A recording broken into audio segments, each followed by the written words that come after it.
755. We need 1 kilogram for our recipe, just to make it easy. Just going to open another bag. Okay, so here's our second bag of semolina.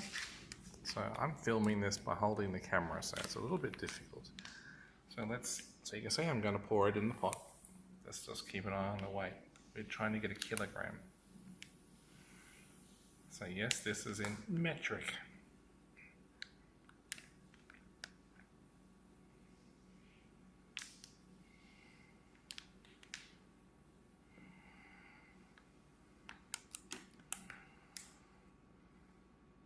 So 3 grams is not much.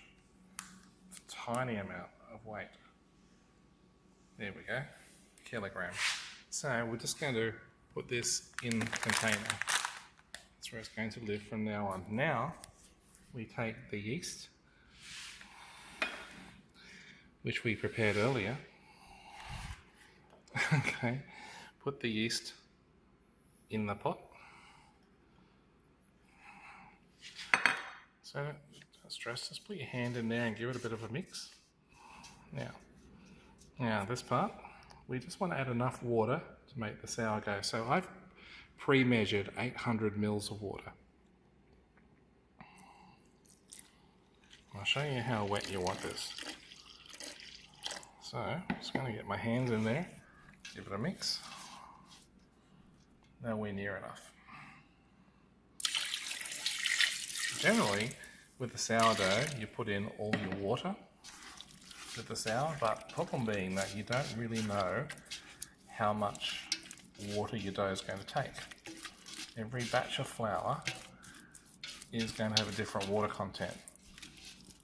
So, but what you do need is you need it wet enough for the fermentation to start. So all I'm doing is mixing this with my fingers.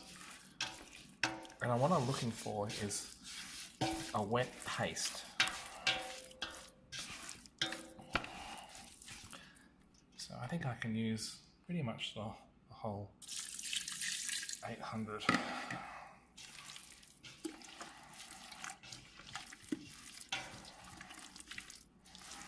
So we're doing a 2 kilogram recipe all up. So we're going to need a lot more than 800 mils of water. So 800 was my safety mechanism. I didn't want to put more than 800 because I want this to be a bit of a paste. If it's too liquid, you risk throwing other things in here as well. So that's it. So you can see, I'll show you how wet it is. Just goopy, right? That's fine. That will even out. So what you want to do now is, love that, I can just pause the camera.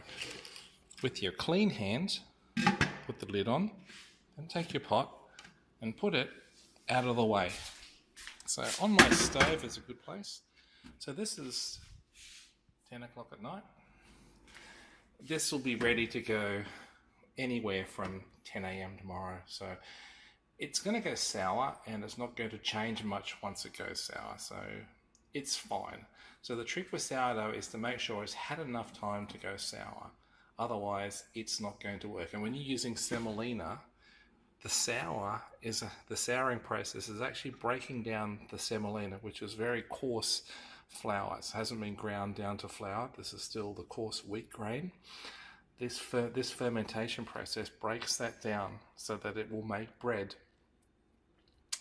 If we don't ferment it long enough, it's going to cause a problem with the bread and you're not going to have enough gluten availability, so forth. So this 12-hour fermentation process is important. Don't put too much yeast in because it will ferment too fast. And if you ferment too fast, again, you don't get the benefit of the long breaking down of the semolina. So this is what a lot of bakers who claim to make sourdough think they know, but they don't understand why. And the good trick to sourdough is to understand what's happening with the yeast and how it breaks down the flour, or how it breaks down, in this case, the semolina. So we're getting the benefit of a very long ferment, which means you're getting much more flavour in the bread But because we're using semolina, the semolina breaks down slower than it would if it was fine flour. So we're still getting to be able to make a very good loaf of bread, but with the benefit of a very long 12-hour ferment. So let's come back to this tomorrow and we'll see where we're at.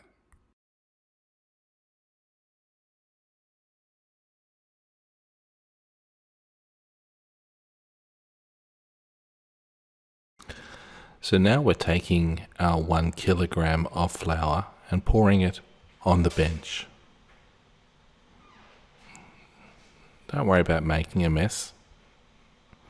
Just be mindful of how far you spread it. Adding the salt and the rest of the dry ingredients, including the sugar,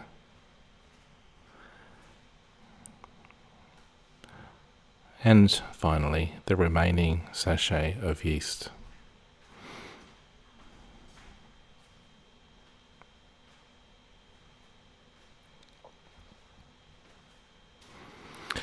Now just mix in the dry ingredients with your fingers. You don't have to make too big a mess. Spread it around. Create a little hole in the middle. We call that a well.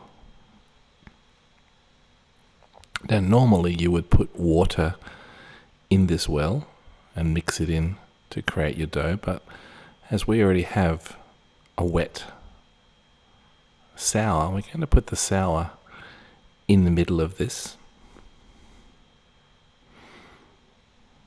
And you're probably wondering why you're not hearing this live, and it's because we stuffed up the recording.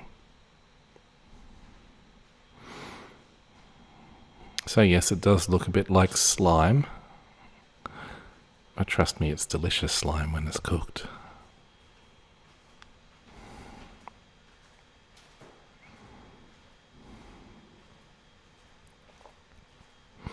Yum yum. So put your sour into the middle there.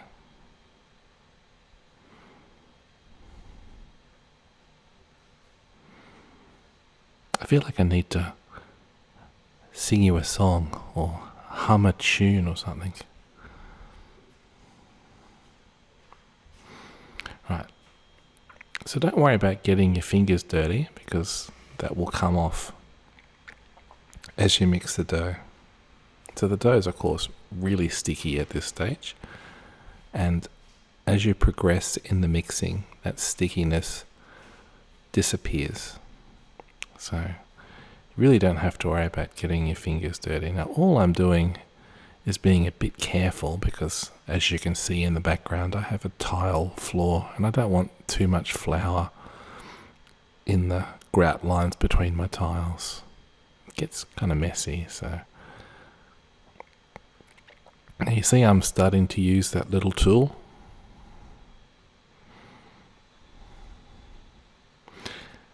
I'm just using it at the moment to scrape the flour off the bench. Because it's plastic, it's not going to hurt the laminate on the bench. Now you just fold in the dry ingredients.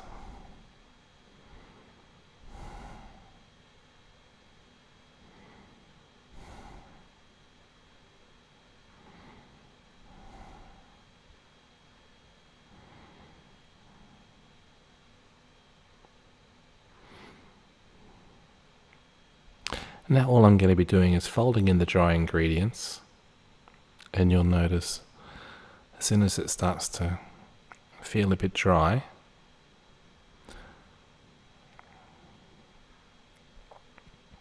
I'll be making a hole in the middle and adding some water. So everything works from the inside out, and that keeps it tidy. Now you can do this stage inside a large pot, and that's actually how I do it when I'm on my own. When I'm not making a video, I do all this stage inside a pot. So I combine all the ingredients in the pot, and then I empty it all onto the bench. That makes a bit less mess, but for the sake of showing you what I'm doing, the traditional bench method is best.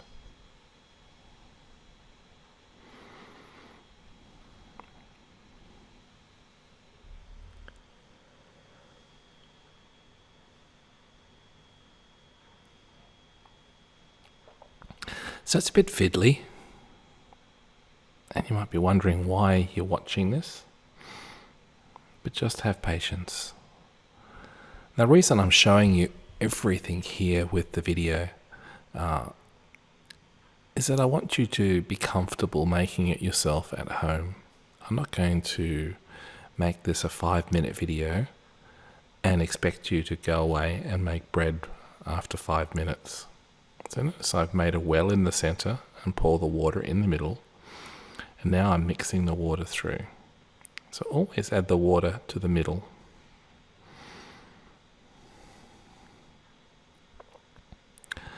So my aim for making this video is that you, no matter who you are, can now go away and make yourself a really good loaf of bread, whether it be a sourdough or normal. So this is just a very basic mix. We're not using any fancy ingredients. Actually, what I haven't told you is this was take 3, which is why I'm not recording it again, because this is the 3rd batch of bread we made for this recording. In this batch of bread, we actually have 3% fat. So we've added 2% olive oil and 1% sesame oil. Now the reason I did that is because if you make a dough with 0 fat, it's extremely European. Now, if you are familiar with European sourdoughs, they are very dry and they go stale really quickly. So adding a little bit of fat to your bread takes away that dryness and also helps the bread last a little bit longer. So you'll get a couple of days more out of your bread. So you won't have to turn it into toast the following day.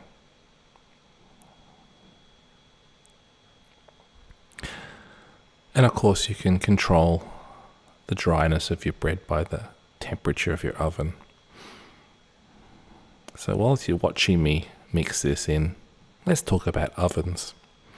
Most people don't check their oven temperatures, and I'm guilty of this. I discovered today that my oven is almost 10 degrees centigrade colder than the dial. And I discovered this because for the second time I've put a loaf of bread in the oven and it's torn to pieces. So I put the dough in the oven, and the dough of course starts to rise with the increased temperature in the oven.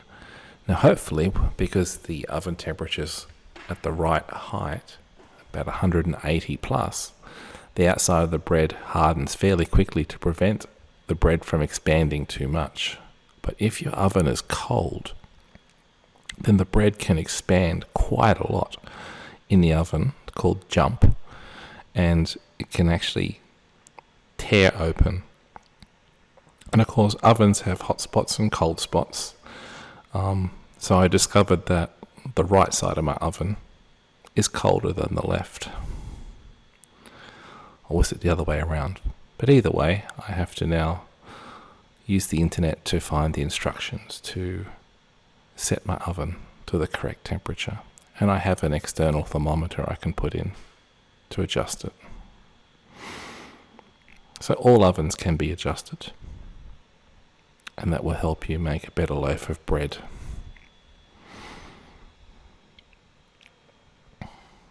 So now I'm just showing you the dough, and it's not really anything at the moment. This is just, it's just flour and water and the ingredients stuck together.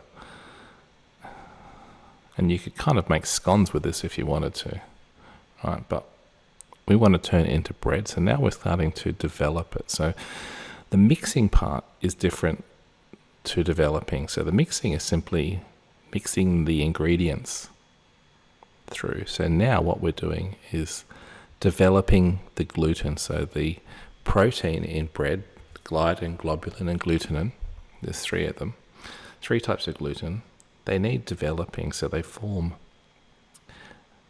a very nice mesh of protein, and it stretches, becomes really stretchy. So it holds all the air bubbles and lets you make bread. If we didn't have gluten, of course, it would just come out as an unleavened rock.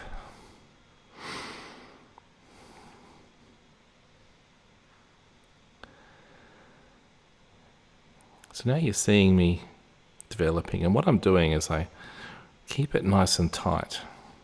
Use your fingers to curl it up and push down.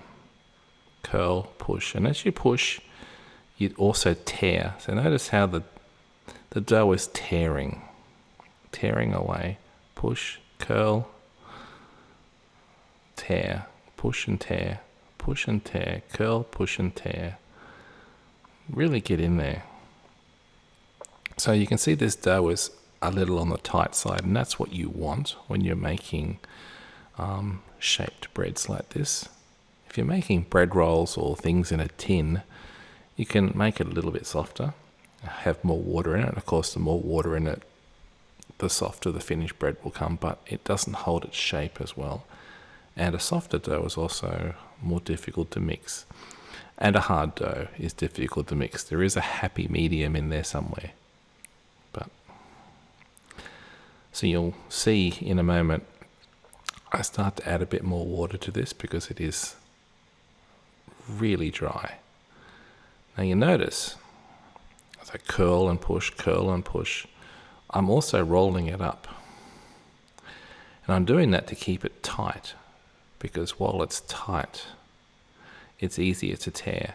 And I flip it over with the seam on the top. I do that because as I roll it up, it rolls up nice and smooth.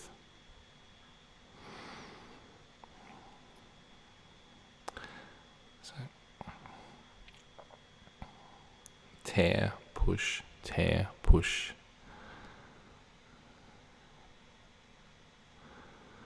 So we're going to fast forward through some of this.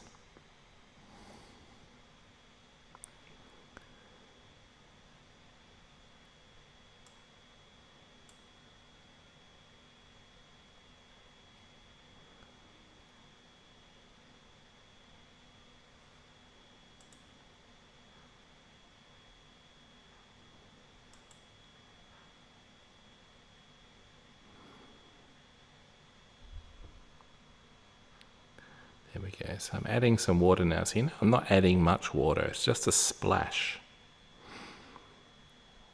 So if we were in a bakery and I was mixing 100 kilos of dough, I would literally just use a splash of water, but not from my hand. I'd use perhaps a couple 100 mils. Okay, so maybe 200 to 500 mils, but you get the idea. If you accidentally add too much water, then you're going to have a very soft dough, and you're going to have to start adding flour, and then that flour is not developed, it doesn't have its salt, it doesn't have the improver. So you don't want to head down the path of adding too much water, then having to add flour to soak it up, and so forth. So be a bit careful when you add more water. Now, whilst the dough feels tight at this stage, once it gets more developed, it starts loosening up. So it's a trap. When you feel it's tight now, you think, oh, this is tight, I want it looser. It will get looser. Once the gluten starts combining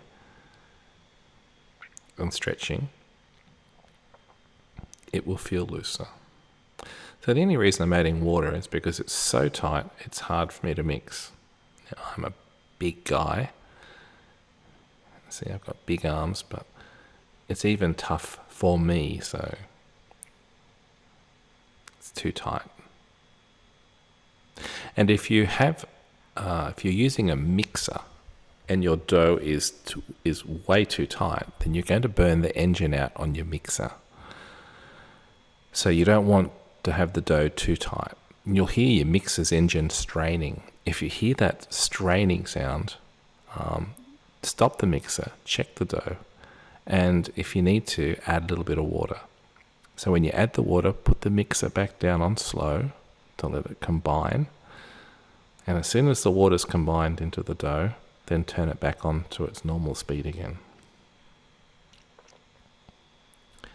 It's very easy to destroy a mixer if you're not paying attention to what you're doing.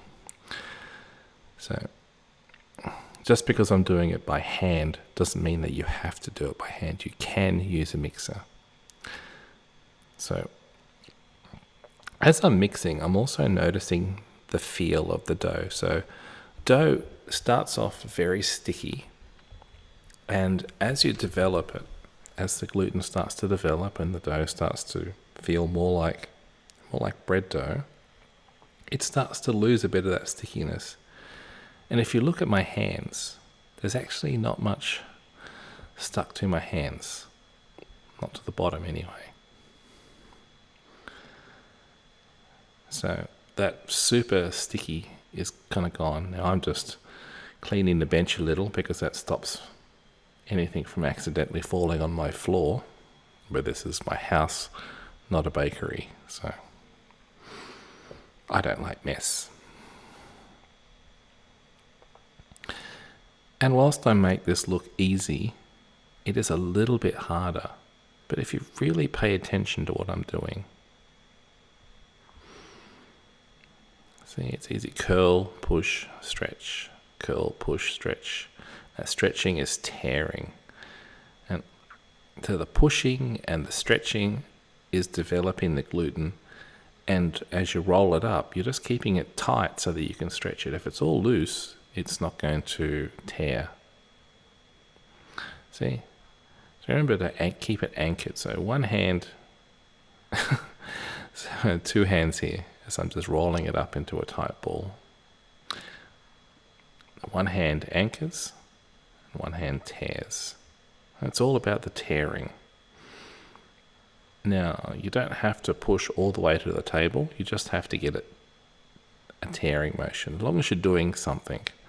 Now, the time it takes to mix a dough is approximately 16 minutes by hand. So it's a bit of work. It will make you sweaty,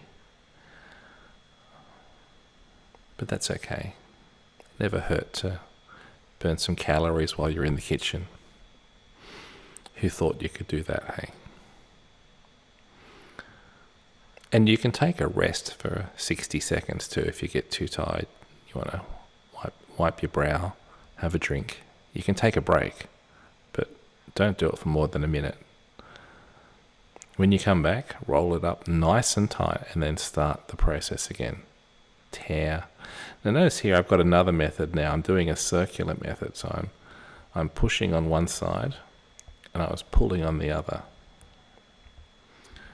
So there's more than one way to develop this. Now I've gone back to the push. Now remember, you can use both your hands. You don't have to be right-handed or left-handed. This is an ambidextrous exercise. And if you watch, I actually change hands quite a lot. It doesn't take a lot of coordination to do this. It's a very blunt, brute force exercise.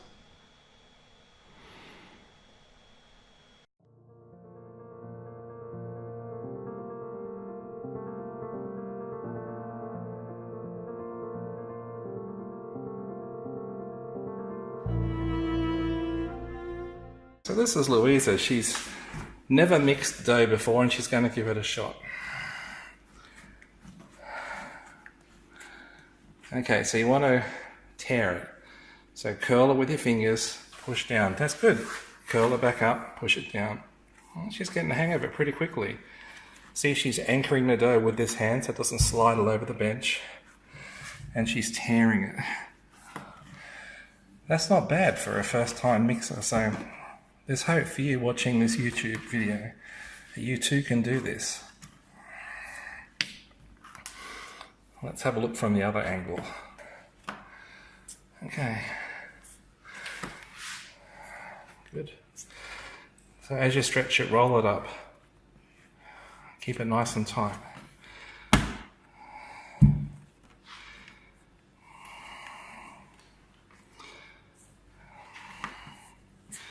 That's it. Keep rolling it up so it gets smaller and smaller, and then flip it up, so that's it. Getting there.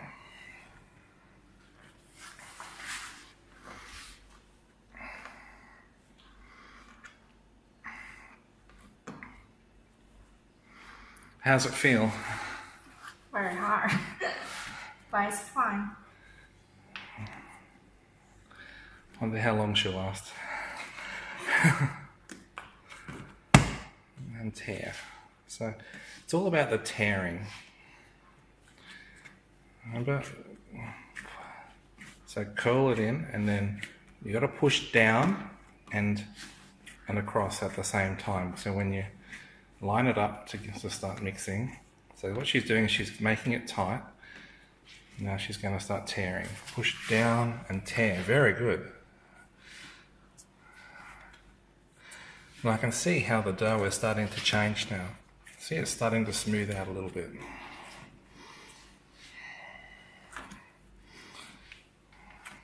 Actually, I'm really impressed. Thank you. Here we go.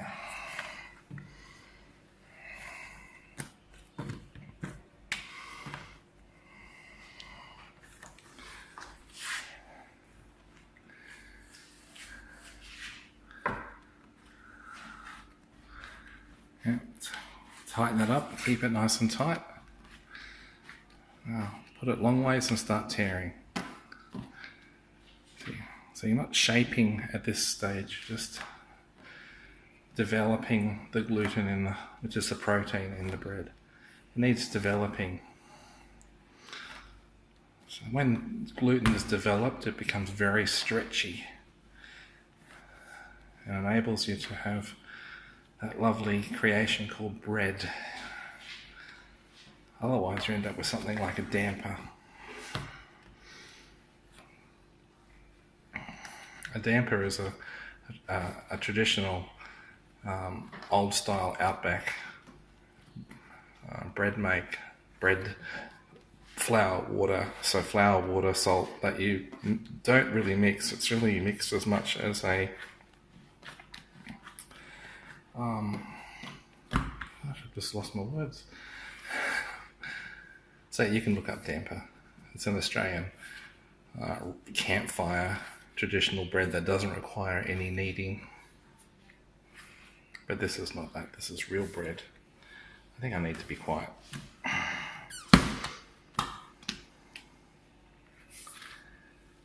Good.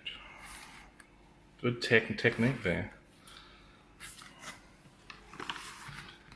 Let's see the bread is. So she's tearing. Nice tearing. So it doesn't really matter how she goes about getting this done. She's tearing. Doesn't matter whether she gets it as neat as I do, because I've been doing this for a long time. What she's doing is certainly good enough. Tired? Yeah. Had enough? Yeah. Good exercise. Okay, my turn.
they're a bit cold, but that's alright.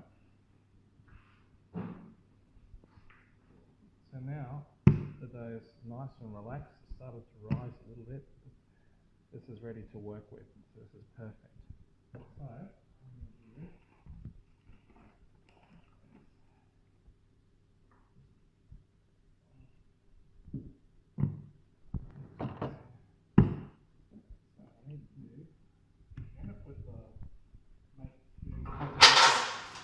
and we're going to use this tin. I've got 2 of those tins, so we're just going to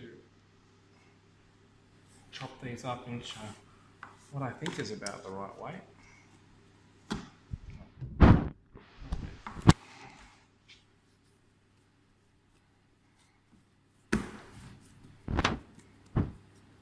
That'll make a nice loaf.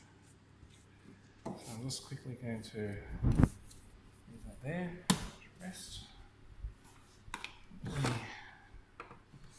Weigh that. 844.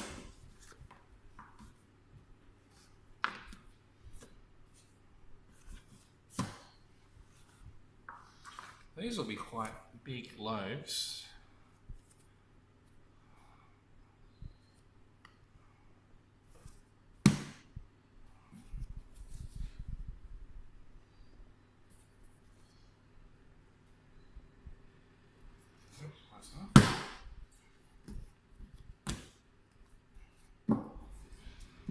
Again, they can just rest. Now, we want to do bread rolls. Now, these are delicious. I'm a big fan of bread rolls. I want them about 82. Let's make them a little smaller.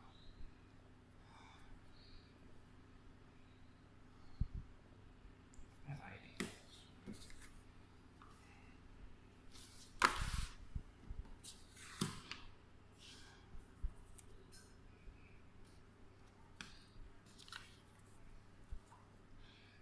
So, grams, if you're from America, grams are very different to ounces. Please revise yourself on ounces. So in case you're wondering what process we're doing now, this is what we're doing.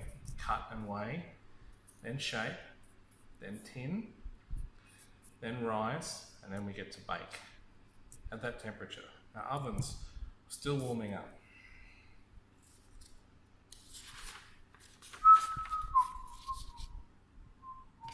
So back to this.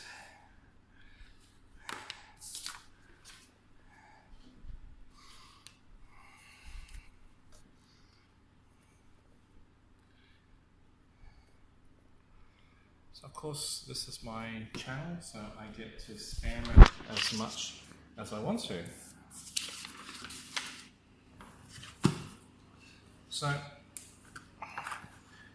I'm not going to convert this into ounces and imperial measurements. Did you know Australia went metric 14th of February 1966? Coincidentally, the same year I was born. And you can probably find out my birthday by looking at my Google channel.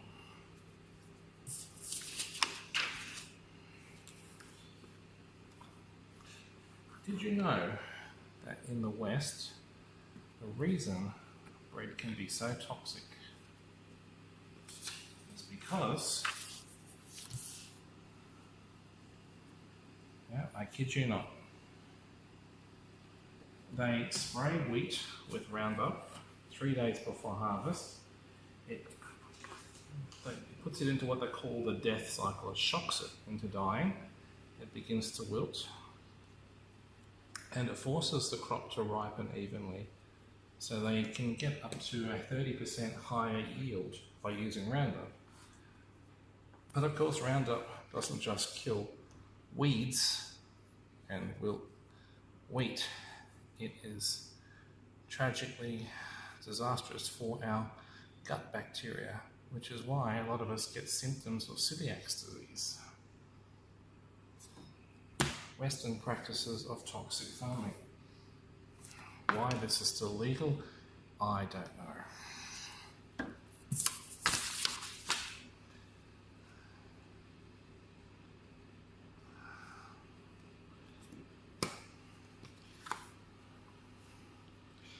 Bread rolls are getting progressively heavier.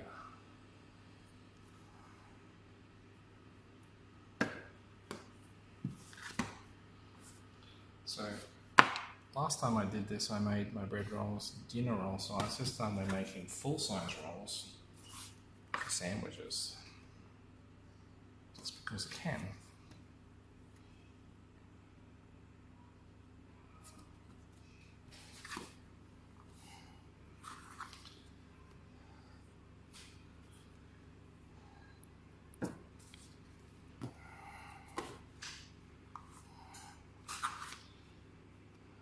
Heavy.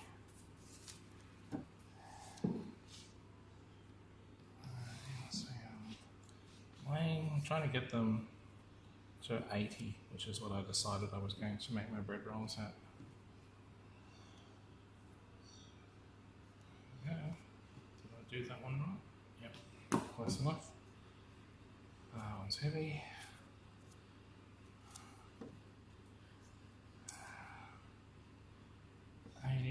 And just a little bit of leftovers.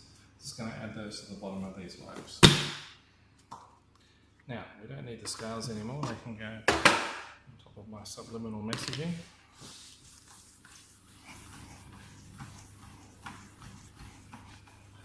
So what I'm doing here is not that much different to what I did on the table mixing, except I'm using my fingers. So because we don't want to freeze our tins, because we can't cure these tins, it's not practical, and we are doing sourdough anyway, so we're going with the European style. We're just going to put them on flour. This will work perfectly.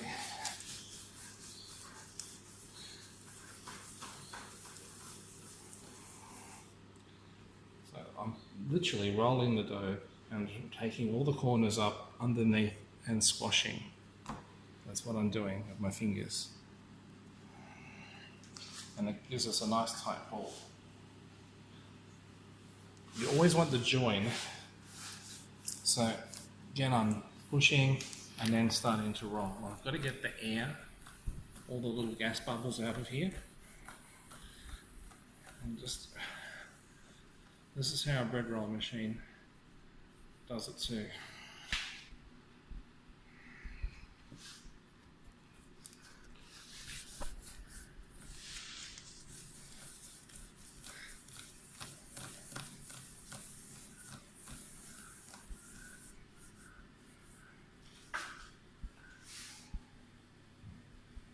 So 80 grams is a bit heavy for a bread roll, so we don't want to put too many in the tin.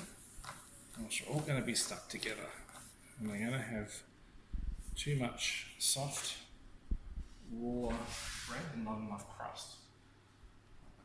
Matter of fact, we can do something even cooler. Somebody asked me the other day about seed. Let me show you how we seed. Just pause the camera. That's right. Should I start a new one now? I should press Just here. pause, Yeah. More poppy seeds than that. Go pretty quickly. And just pause it for a sec. Okay, so we're just going to roll these up.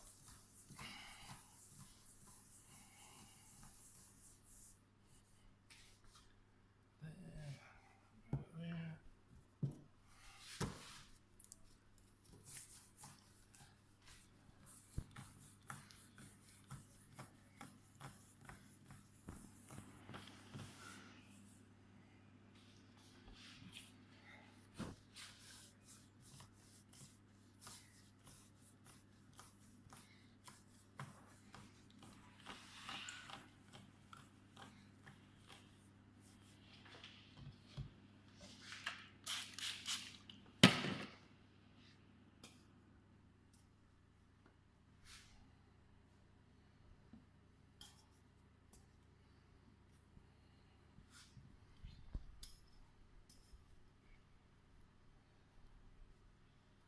You're a bit squashed. We got them all in. That's alright. Good. Okay, for these ones, just give them a light dusting with flour because it also prevents the tea towel from sticking when we finish with this. Now,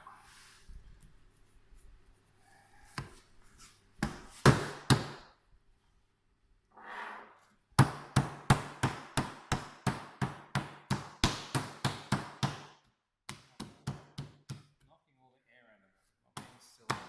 Actually need to do this. I'm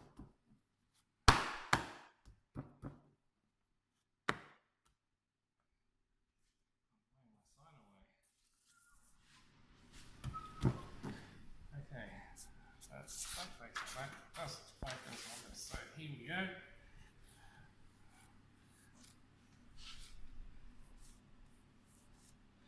And tapering the ends off, but not too far.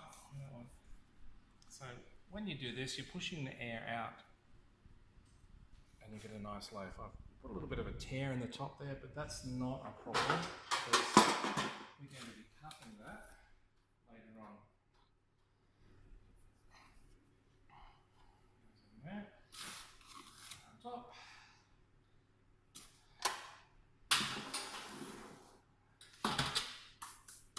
Next.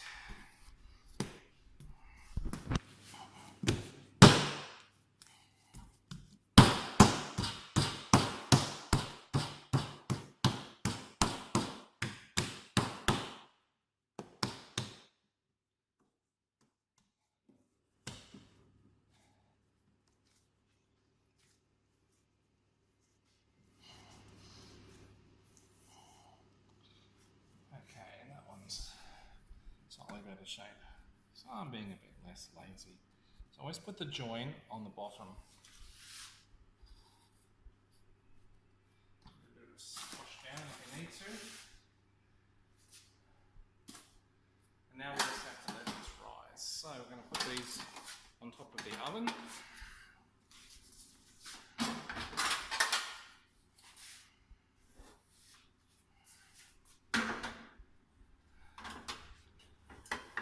Let's make some room. I think we're good.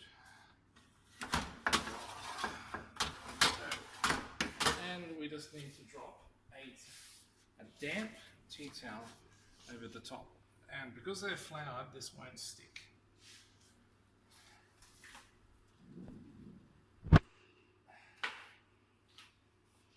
Hopefully, we'll get everything.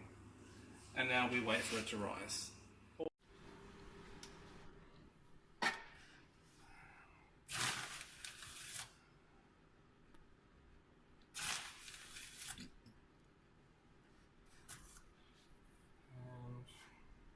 let's do this one.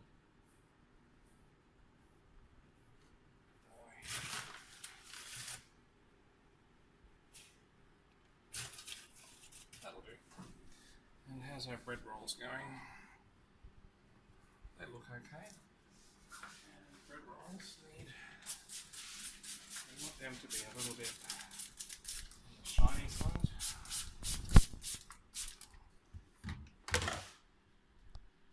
Okay, so